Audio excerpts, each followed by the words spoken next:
ప్రభునామమునకు మహిమ కలుగును గాక. యేసుక్రీస్తు నామములో ఉదయకాల సమయంలో మీకు అందరికి శుభాలు తెలియజేస్తున్నాను. ఇది నా వాక్య ధ్యానము.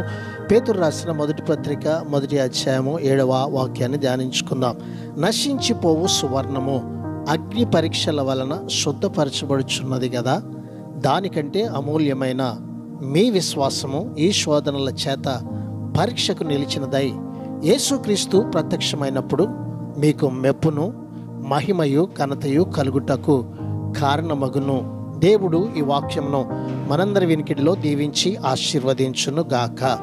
పరీక్షలకు నిలబడటం అంటే మనం నిజంగా నమ్ముతున్నామో లేక సరైన ఆధారం లేకుండా నమ్మామనుకుంటూ అలా చెప్పుకుంటున్నామో పరీక్షలే బయట పెడతాయి. ఇలాంటి విషమ పరీక్షలు వచ్చినా నమ్మకంలోనే కొనసాగితే, లోకం వైపుకు మళ్ళకుండా ఉంటే మన నమ్మకం వాస్తవమైనది అనడానికి ఇది ఒక గొప్ప రుజువు. ప్రార్థన. మహాగణుడా, మహోన్నతుడా, జీవాధిపతి, మా మంచి యేసయ్య, నీ మహాకృపను బట్టి ప్రేమించి మరొక నూతన దినాన్ని మాకు ఇచ్చినందుకు నీకు వందనాలు, స్తోత్రాలు చెల్లిస్తూ, మేము ప్రభువా మా విశ్వాసంలో తొలగిపోకుండా శోధనలకు మేము నిలబడి మీ ద్వారా కలిగేటువంటి మెప్పును మహిమయు ఘనతయు పొందినట్లుగా ఈ దినాన నీ ప్రజలమైనటువంటి మమ్మల్ని అందరినీ జ్ఞాపకం చేసుకోమని, బలపరచమని యేసు పరిశుద్ధ నామమును బట్టి ప్రార్థించి అడిగి వేడుకుంటున్నాము తండ్రి. ఆమెన్.